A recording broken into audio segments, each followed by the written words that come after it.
morning, Dr. Andrea Cervantes, who has joined us from Sacramento, California. Morning, Andrea. Good morning, Diane. It's a pleasure to be here. Well, I'm glad that you were able to join us today because I'm really interested in knowing about your career choice. And if you could tell us a little bit about your family history, where you went to grammar school, where you were raised, and just generally, what influenced you to become a dentist, Andrea? Okay. Well, let's see here. I'm from California, born and raised, and I'm from Northern California. And so I went to grammar school at Parkway Elementary. And when I was in fourth grade, I was popping a wheelie on my bicycle and fell down, cracked my two front teeth. Oh, yeah. And yeah, and back then there was no such thing as white fillings. So I ended up with two ugly stainless steel crowns Oh, yes. for pretty much the remainder of my childhood. Yeah. So that's what influenced me actually to be a dentist. I'm the Wow. first person in my family to have a title doctor behind me. Sure. But yeah, so that's how it went. I spent many hours in the dental office and fixing my two front teeth. Exactly. You know, that's interesting because I chipped my tooth when I was 10 on a flexi, one of those things that it was a kind of a things with four wheels that you lay down on. And I chipped my tooth and I wasn't able to get it capped until I was 19 because they hadn't come up with anything that really looked like good porcelain. So Yep, same story as mine. exactly. We've had some interesting changes in dentistry over the, ensuing 20 years. Were you influenced at all, Andrea, by your ethnicity to succeed, or was the desire to become a dentist just a career choice? Well, both. I think coming from a background of farm workers and low wage laborers, there's always that I don't want to call it pressure, but that desire and just motivation to do well and to make your parents and your family proud of you, of course. And Right. because of that, I don't think that you know just getting by with whatever grades you can get and finding a job would have been satisfactory to myself Right. or to my parents. Although I think that that just having that experience early on as a kid did mold my curiosity to become a dentist. But I definitely had other career paths that I could have taken. Sure. Exactly. Were you a good student, like in grammar school and Yes, I was. In grammar school, I was. Junior high, I was, and then in high school, I was. But I had to work a little bit harder. And when I got into college at UC Davis, it just was extremely difficult. I couldn't keep up with classes. I also had to work to support myself. sure. And it was just very difficult. And it wasn't until the last year of college that I decided to go ahead and take a test to see if I had a learning disability, and they found one Oh actually. my. But of course, by then, my grades were already what they were, and but it was good to know what was wrong with me, quote unquote. Sure. Wow. So um that probably kind of in some ways helped, right? Yes, To learn absolutely. that you had something and that you could actually address it.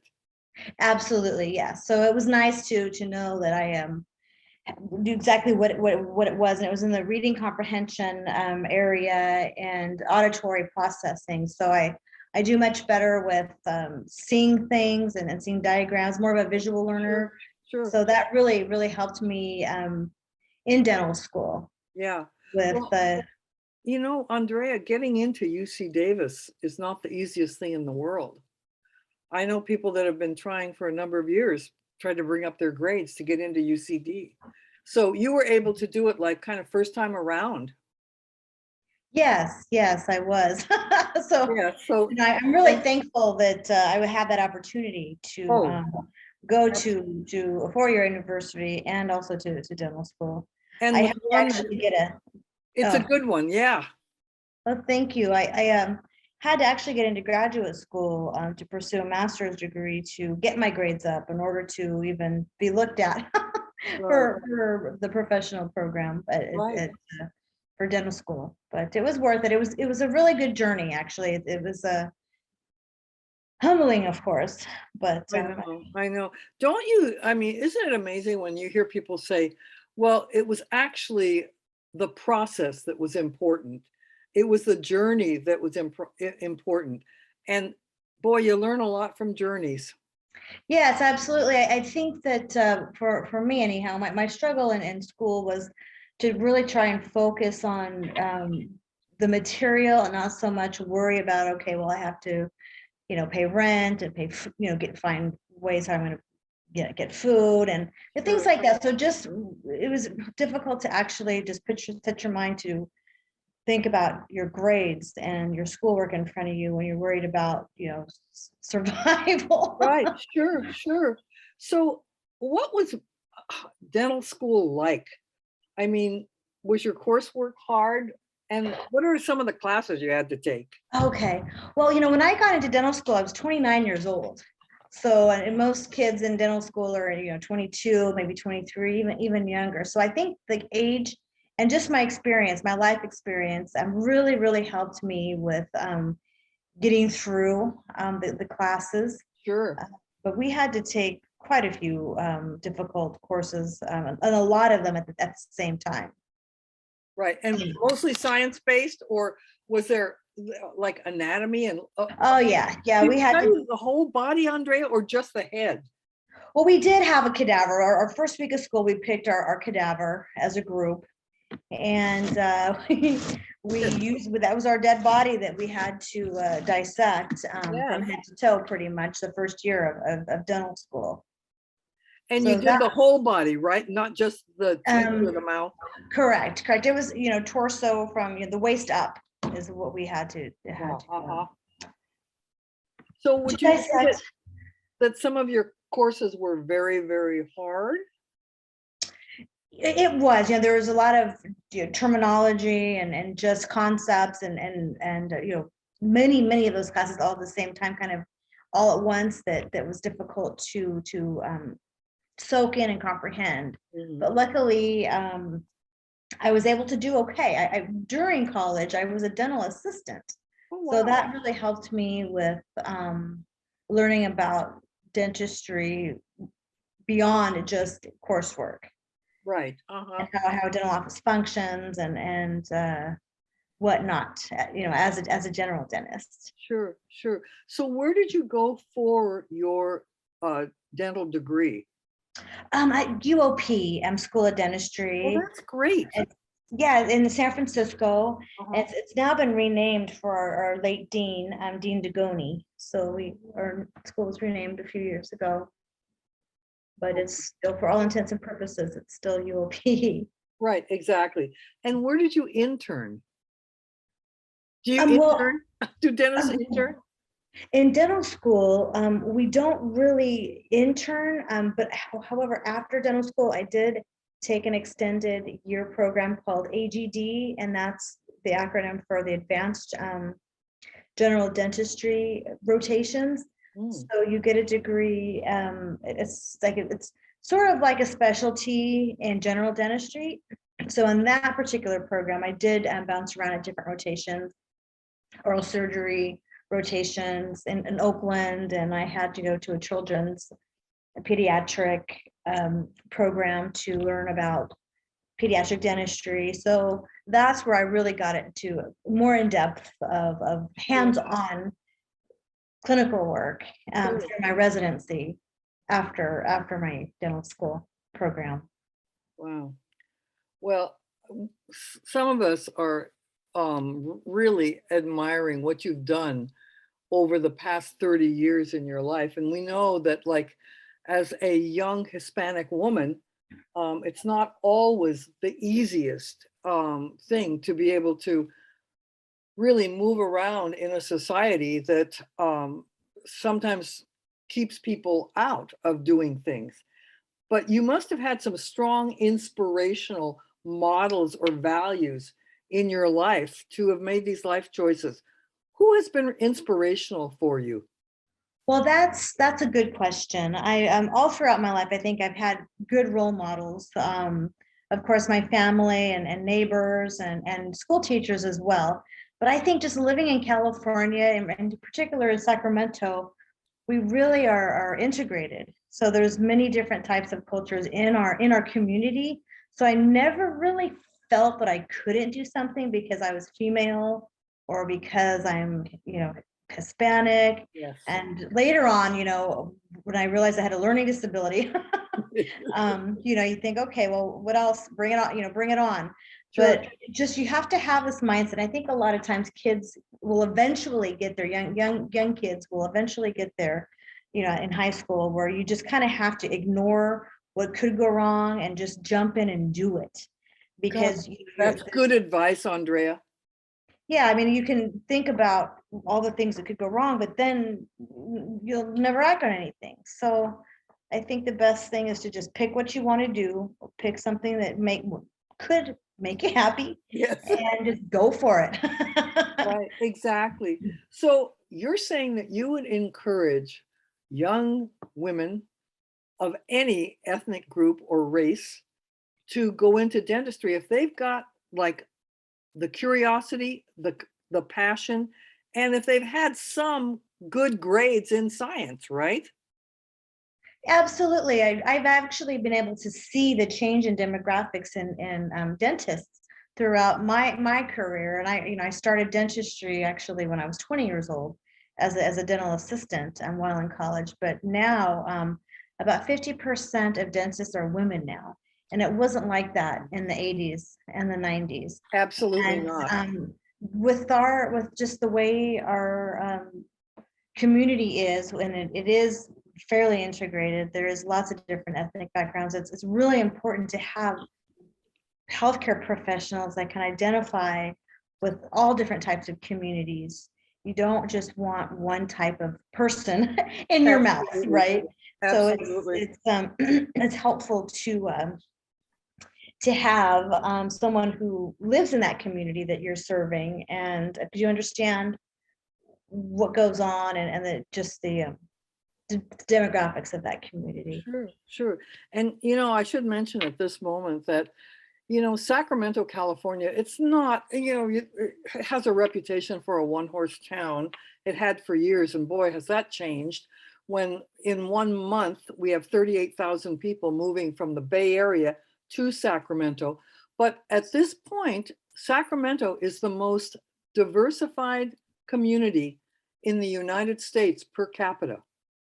Oh, So wow. isn't that something that we have managed to bring people together in this community to live and work together? And it really is, it makes Sacramento a fabulous place to live.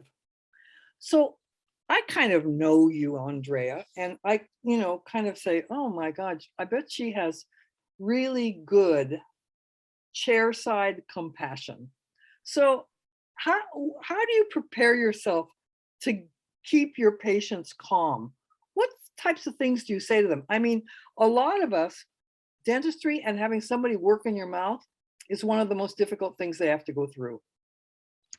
Yes, absolutely. And it is a difficult thing to have to go through. And I think just to keep in mind that whatever your patient, of course, sometimes you know who they are, you try and get to know who they are before you're actually in their mouth, but that's not always the case. So, I like to just try and vision myself being them and put myself into their shoes, and to just think about ways to try and get them to relax, think about ways that might make them feel at home, make them feel at peace when they're in my chair.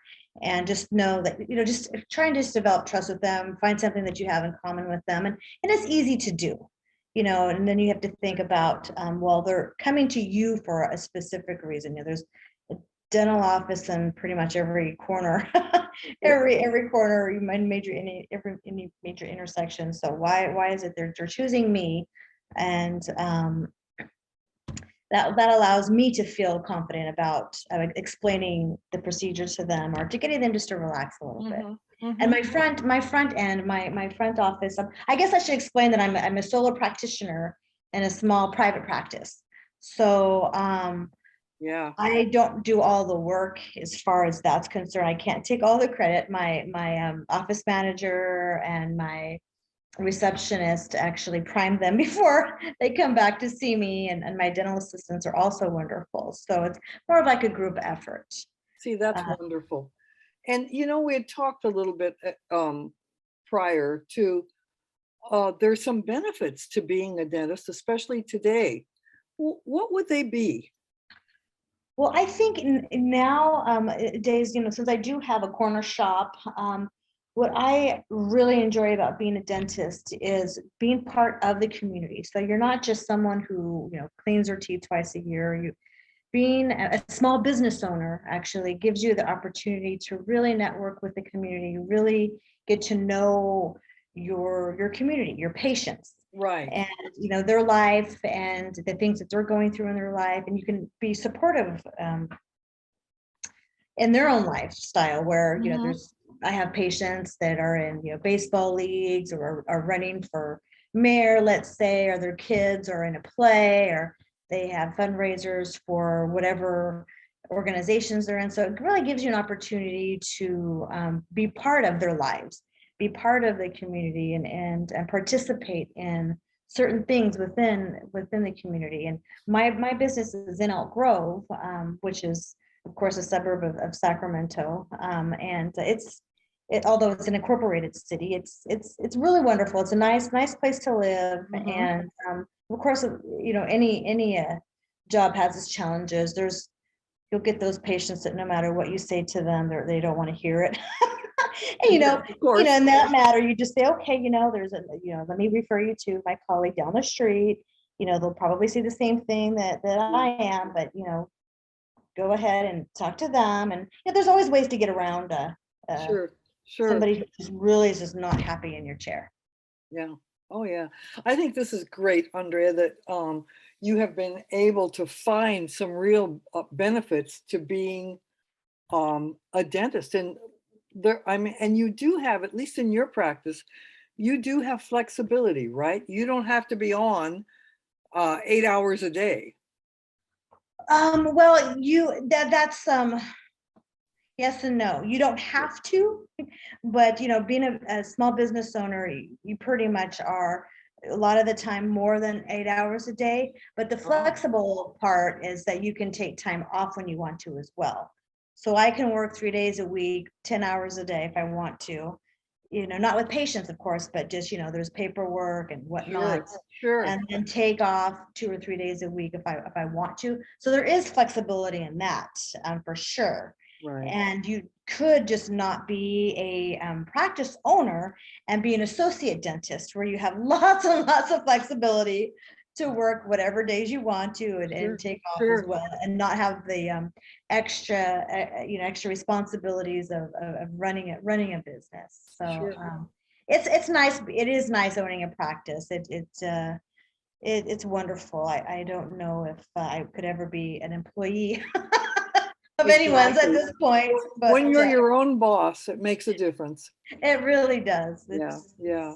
Well, I just want to thank you so much, Andrea, for Dr. Cervantes, for being with us today and for sharing some of your experiences about dental school, about medical school, about the inspirations in your life. And I just want to say that I think it's a wonderful thing and career choice that you have really undertaken something huge and became, and I have to say that there are 50% of dentists are now women, but less than 10% are Hispanic women. So I just want to thank you for the hard work and for everything that you've done for your patients and for your family and friends who have been so proud of you. So thank you, Andrea, Dr. Cervantes, for being with us today on perspectives, and observations. You're listening to CalmUnity Global Internet Radio. Thanks for being with us.